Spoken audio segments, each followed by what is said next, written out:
Hello everyone, welcome to the public lecture on my thesis titled Comparative Environmental Assessments in Solar Energy Systems and Sustainable Construction Materials, Life Cycle Analysis and Innovative Tools. Imagine a world powered entirely by clean energy, where every solar panel, every building material, and every technology we use works in harmony with the environment. Achieving this vision requires more than innovation. It demands a deep understanding of the environmental impacts of the system we rely on today. That's where my research comes in. Every day we rely on various forms of energy, and for decades much of this has come from fossil fuel. However, we now face a dual challenge. First, fossil fuel reserves are finite, and secondly, burning fossil fuel releases around 34 gigatons of greenhouse gases annually, driving global warming and pushing global temperature higher. To avoid catastrophic consequences, we must limit temperature rise to below 2 degrees and ideally 1.5 degrees Celsius. Achieving this requires us to stay within a carbon budget of just 250 gigaton, about 6 years of current global emission, and this can only ensure 50% of possibilities. In response, the world is transitioning to renewable energy, and solar PV systems are leading the way due to their affordability, availability, and ease of installation. While solar energy itself is clean, the systems used to harness it aren't entirely carbon neutral. This makes it critical to evaluate the environmental impact of every stage in the life cycle of solar PV systems. By doing so, we can improve the technology, develop effective policies, and move closer to achieving sustainable development goals. The study I am presenting today explores how environmental impacts can be evaluated through a comprehensive scientific framework, a comparative environmental analysis between two types of solar PV systems, a sustainable construction material focusing on innovative alternatives to traditional material, a solar-powered net negative energy production system, and an innovative tool for assessing the health and performance of PV system. Each of these topics aligns with the broader aim of reducing environmental impacts and fostering sustainable innovation. In this study, we use a scientific tool called life cycle assessment. Let's discuss more about this LCA. LCA is a comprehensive method to measure the environmental impact of a product or a system throughout its entire life cycle stages. This approach is guided by internationally recognized standards. These standards ensure that LCA provides a consistent, reliable, and systematic evaluation. By following these guidelines, we can identify key areas of environmental impact and explore ways to reduce them, aligning with sustainability goals. The life cycle of a product or a system comprises 6 main stages. 1. Raw material extraction includes harvesting and sourcing the necessary resources.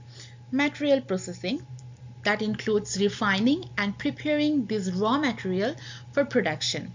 Third step is product manufacturing, transforming processed material into the final product. Distribution includes transporting the product to where it will be used.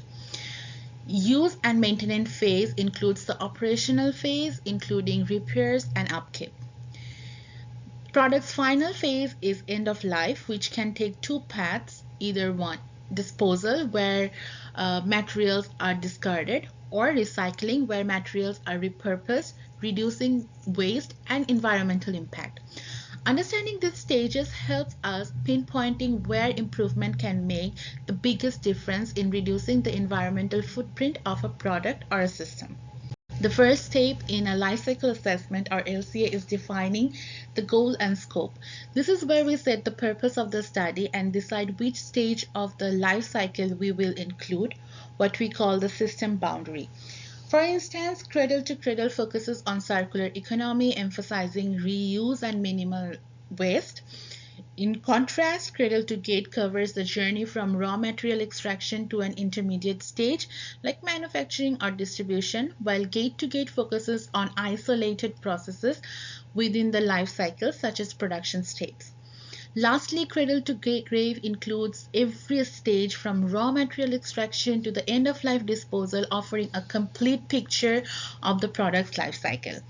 Another essential aspect of this stage is defining the functional unit, which serves as a reference point for the analysis. For a solar PV system, this might be per solar panel, per system size, or per unit energy production. The functional unit ensures clarity and consistency, making it easier to compare the environmental impacts across different scenarios. This functional step sets the stage for an LCA by providing a structured framework. The second stage of life cycle assessment is the life cycle inventory analysis. LCI is a comprehensive data collection process that quantifies all the resources consumed and emissions generated during a product's life cycle.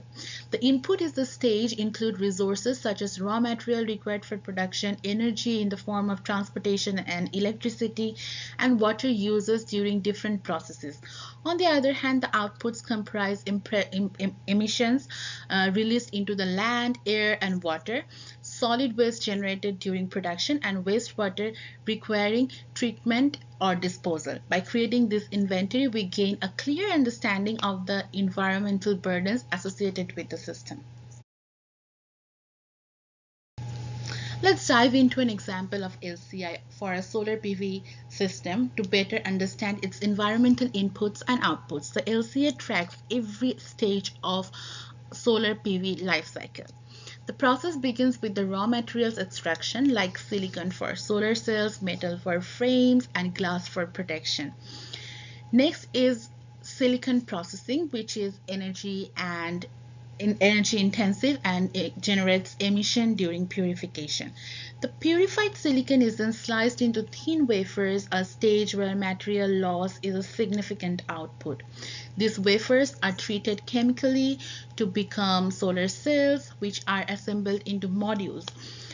Packaging and distribution include materials and energy for transportation, contributing to emissions.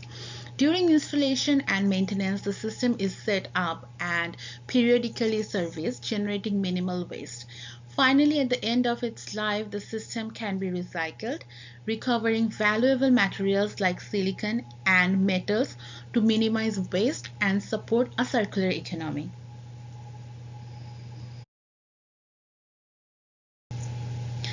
The third stage of life cycle assessment is the life cycle impact assessment, where we evaluate the environmental impacts identified during the inventory phase. These impacts are grouped into categories like climate change, energy demand, water use, and ecotoxicity, helping us understand their broader implications. For instance, the climate change category, we calculate the global warming potential, which measures a system's carbon dioxide equivalent footprint. Carbon dioxide equivalent is a standard way to measure and compare the global warming potential of different greenhouse gases on a common scale. Since not all greenhouse gases have the same impact on the climate, carbon dioxide equivalent allows us to express their effects as an equivalent amount of carbon dioxide, making it easier to assess and compare their contribution to global warming. For example, 1 kilogram of methane has the same impact as 30 kilograms of carbon dioxide. Another critical metric is cumulative energy demand, which tracks the total energy consumed throughout the system's life cycle from renewable and non-renewable sources.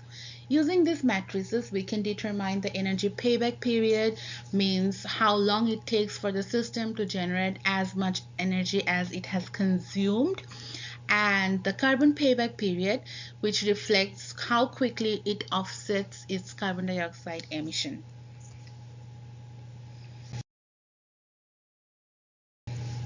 The final stage of life cycle assessment is interpretation, where we identify the hotspots, those stages in the life cycle with the highest environmental impact. This helps helps us to focus on areas needing the most improvement. By understanding this critical point, we can make informed decisions to enhance sustainability. For instance, we might compare alternative designs, optimize resource use, or redesign products to reduce waste and emissions. This step ensures that the findings of the assessment translate into real-world actions that drive innovation and lower environmental footprints, aligning with sustainability goals. So far, I have covered the basics of LCA and how it's used to evaluate environmental impacts. Now let's see how LCA applies in real-world scenario. For my research, I performed a cradle-to-grave analysis of solar PV systems. These systems comes in different forms: ground-mounted, rooftop, floating solar PV, and agrivoltaics, which combines solar energy production with agriculture. The key question I investigated was, do different types of PV systems have the same environmental impact? To answer this, we need to look at how their life cycle stages differ in energy use, material needs, and emissions. Let's dive into a comparative analysis of rooftop and ground-mounted solar PV systems to explore this further. The environmental impact of rooftop and ground-mounted solar PV systems differs due to the type of solar modules they use. Rooftop systems typically employ lighter modules with 60 solar cells, while ground-mounted systems use larger modules with 72 cells. Interestingly, the carbon footprint of larger module is about 20% lower in terms of carbon dioxide intensity compared to the smaller one. To understand why, think of it like sharing an Uber ride. If you're the only passenger, you bear the full cost, but if you share the ride with your friends, the cost is divided, reducing the price for everyone. Similarly, both module types require similar infrastructure and energy to produce, but the larger modules have more cells. This means the environmental cost is spread across more cells, lowering the carbon and energy footprint per cell. As a result, the larger modules in ground-mounted systems are more efficient from an environmental standpoint. When we look at the overall system, the results tell a different story. Despite the larger modules in ground-mounted system having a 20% lower carbon footprint per kilowatt peak, the overall carbon footprint of the ground-mounted system is actually 2.5 times higher than the rooftop system. But why is this the case? To understand why the overall carbon footprint of the ground mounted system is higher, we need to consider all the factors beyond just the module itself. While the modules in the ground mounted systems have a lower carbon footprint, the larger systems requires more equipment like bigger inverters and MPPT devices, as well as additional labor, transportation, maintenance, and waste management. These all add up. But the biggest contributor to the higher footprint is the mounting structure. For a rooftop system, the mounting structure is simple. Which is using metal structures that have a relatively low carbon intensity. On the other hand, ground mounted systems, however, need land preparation and a concrete foundation along with metal racking system, which are energy and carbon intensive. The concrete used in the foundation is the primary reason for the major difference in the carbon footprint. The production of concrete is highly carbon and energy intensive, making it a significant contributor to the overall environmental impact of ground-mounted systems.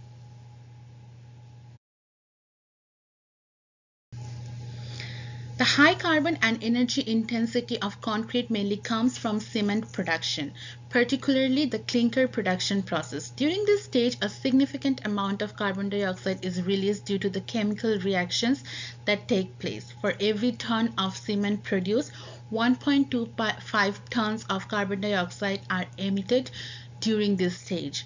Moreover, transporting cement adds to its environmental impact. Since cement is often transported over long distances, the emission from heavy transportation further increase its carbon footprint. In fact, cement production accounts for about 8% of global carbon dioxide emissions, making it one of the largest contributors to greenhouse gas emissions worldwide. This is why using concrete, especially in large-scale infrastructure like ground-mounted solar PV foundations, has such significant environmental cost. Now that we have explored the different environmental impacts of rooftop and ground-mounted systems, let's dive into the energy payback period and carbon payback period. These two matrices show how long it takes for the system to offset its energy consumption and carbon emissions during its lifetime. The shorter these payback periods, the more efficient the system is at reducing its environmental impact. However, the payback periods can vary depending on location because solar irradiance means the amount of sunlight received affects how much energy the system can generate annually. The higher the energy production, the shorter the payback time. To illustrate this, we compared the EPBT and CPBT for 4 locations of US, but we'll talk about only 2 locations. One is Michigan with its lower solar irradiance and California, which receives significantly more sunlight. For a smaller system, the energy payback period is typically under 2 years, while for larger system, it ranges from 2 to 3 years depending on location. Overall, rooftop systems have an EPBT that is 15 to 57% shorter than the larger ground-mounted systems. Looking at the carbon payback period, small systems have a CPBT of less than 1 year in California and just over 1 year in Michigan. In comparison, larger systems have a CPBT ranging from 4 to nearly 7 years. This means smaller systems have a CPBT of 13 to 80% shorter than the larger ones. Even when conditions aren't ideal, such as when the roof isn't facing south, the small systems still have a lower EPBT than larger ones. In the worst case scenario, the CPBT for a small system is under 3 years, where large systems range from 4 to almost 7 years. In conclusion, small rooftop systems have a significantly lower energy and carbon payback time than the larger system, making them a more efficient and sustainable choice. From this discussion so far, it is clear that higher environmental impact of large-scale solar PV systems primarily stems from mounting structure. This can raise important questions like, is there any way to reduce this footprint? Now, while payback time analysis shows that after a few years of operation, the system will offset the energy consumption and emissions associated with its life cycle. To keep this payback period lower or as expected, monitoring the PV health is crucial. So that brings us to another question: how do we measure PV health? Let's first tackle the question of reducing the environmental footprint. Every day, how do we tackle the carbon footprint of large PV systems? Concrete stands out as a major culprit. If we could replace it with a more sustainable material, we would be taking a huge step toward making this system greener. Sand plastic bricks. This could be an alternative we are currently exploring. These bricks are a 50-50 blend of sand and recycled polycarbonate, promising a significantly lower environmental impact than traditional concrete. While the mechanical testing is still underway, we have already conducted an LCA study to compare their footprint against ordinary concrete, and the results are really encouraging. The results of our comparative LCA between ordinary concrete, frost-resistant concrete, and sand plastic bricks are fascinating. SPVs have a carbon footprint per centimeter cube that's 83% lower than ordinary concrete and 117% lower than frost-resistant concrete. And here is the exciting part. When SPV production is scaled up tenfold using the same infrastructure, its carbon footprint drops by a remarkable 97%. Why is this the case? SPV use fewer raw materials, avoid heavy transportation, and produce no direct emission during the production. But, and this is important, they aren't without flaws. SPVs demand significantly more energy than concrete, showing that while they are greener alternative in some ways, they still have room for improvement.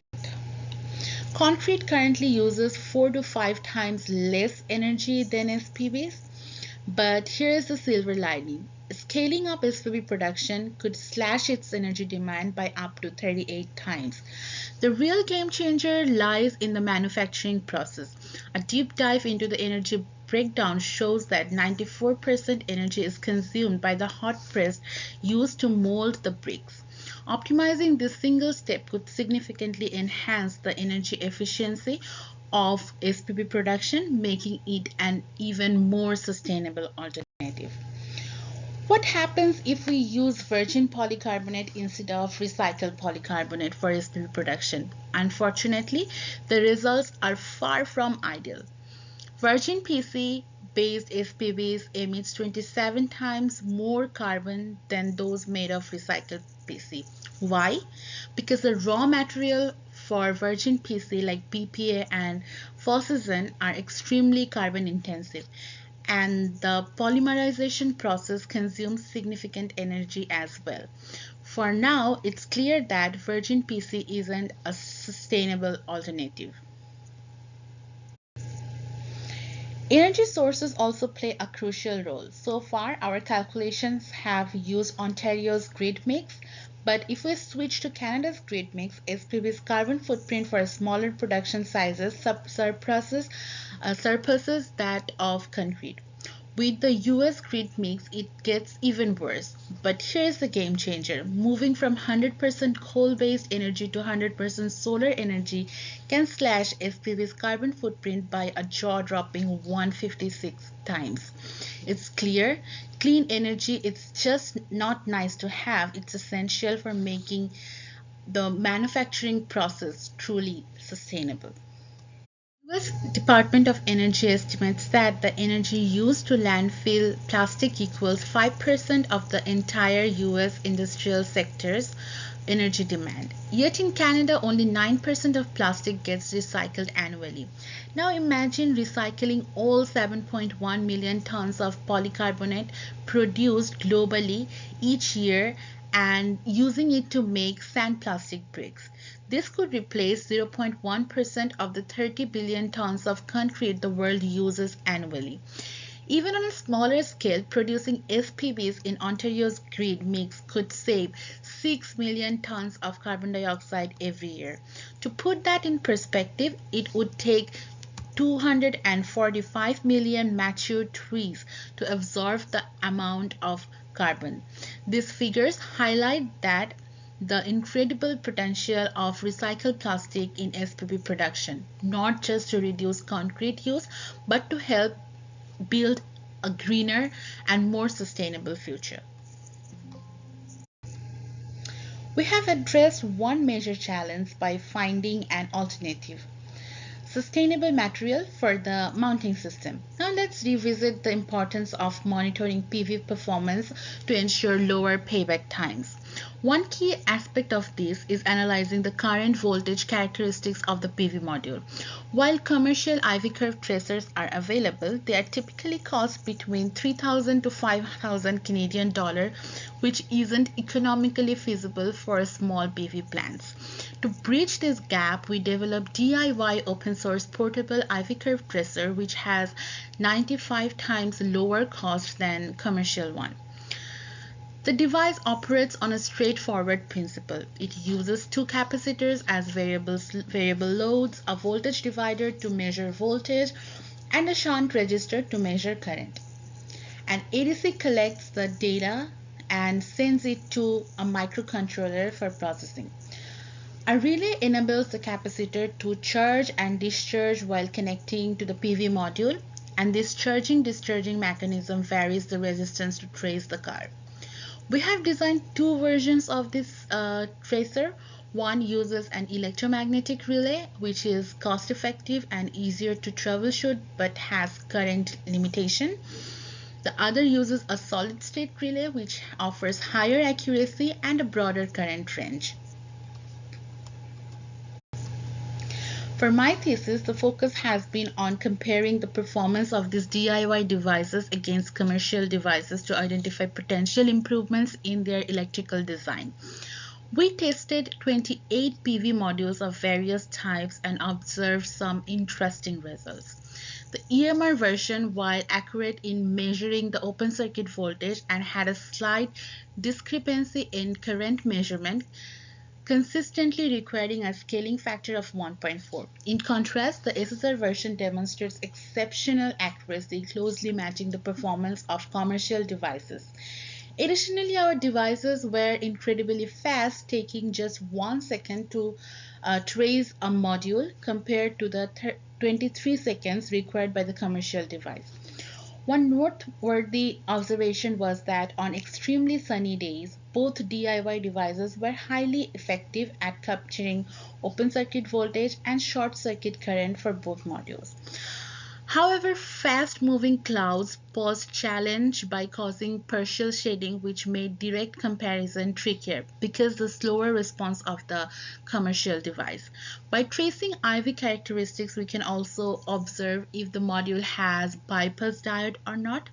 Ideally, when shading occurs, or in the case of hot spots or cracked cell, the IV curve develops as steps as shown in the figure, but if the curve would appear like the dotted line as shown in the figure, it means there is no bypass diode.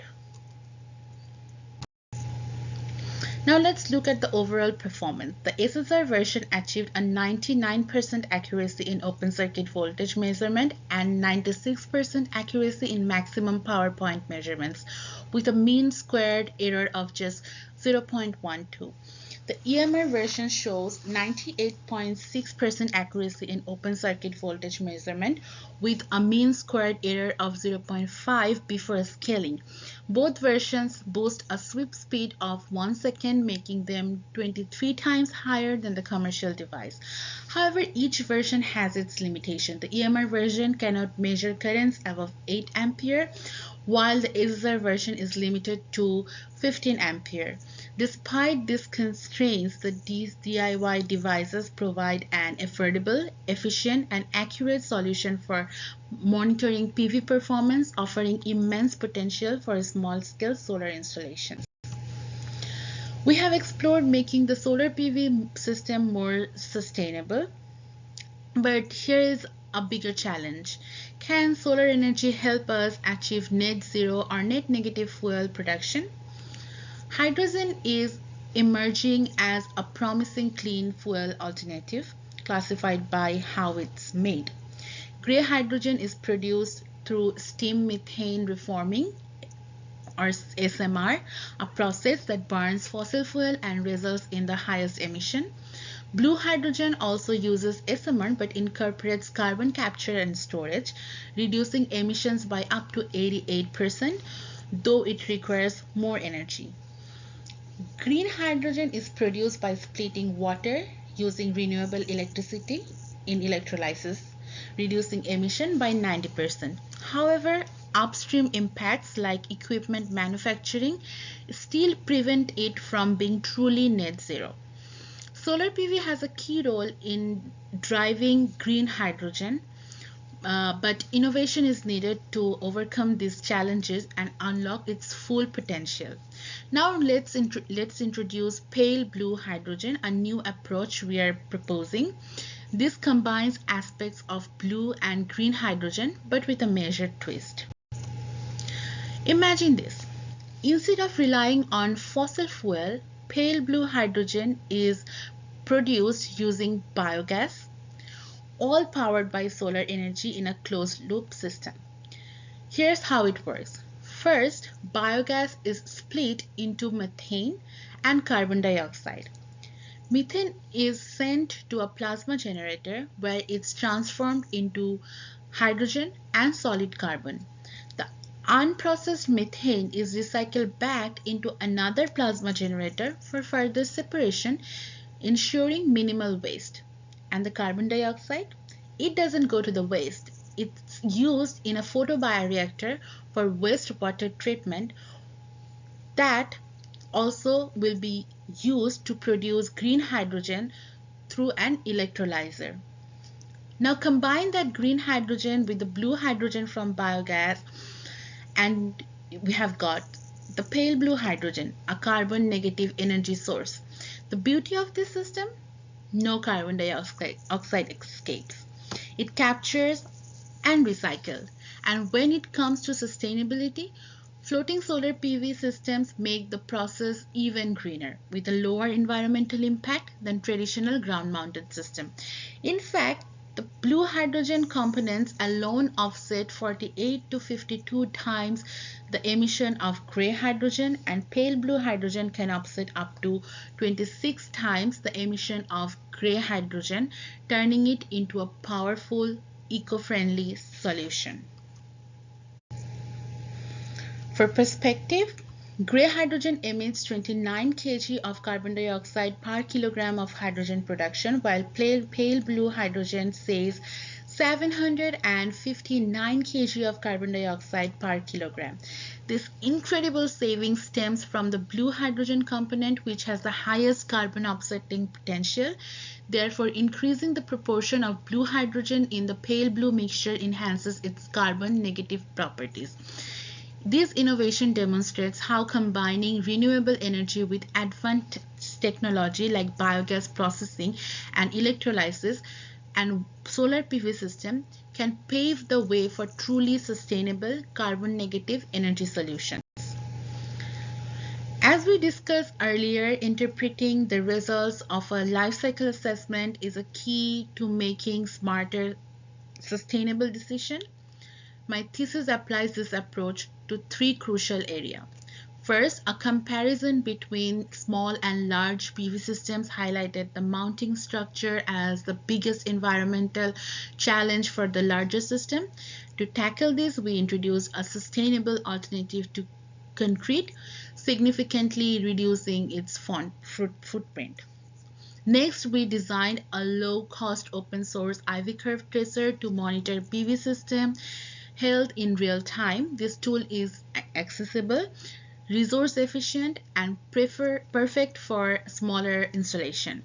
Finally, by integrating solar PV with pale blue hydrogen production, we demonstrated a closed-loop system capable of achieving net negative emission. These efforts show how innovation and sustainability can align to address environmental challenges.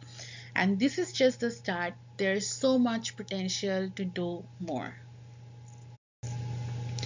Future research can explore the scalability for SPV and pale blue hydrogen, assess policy impacts and carbon tax savings, and advance the DIY device for enhanced PV optimization.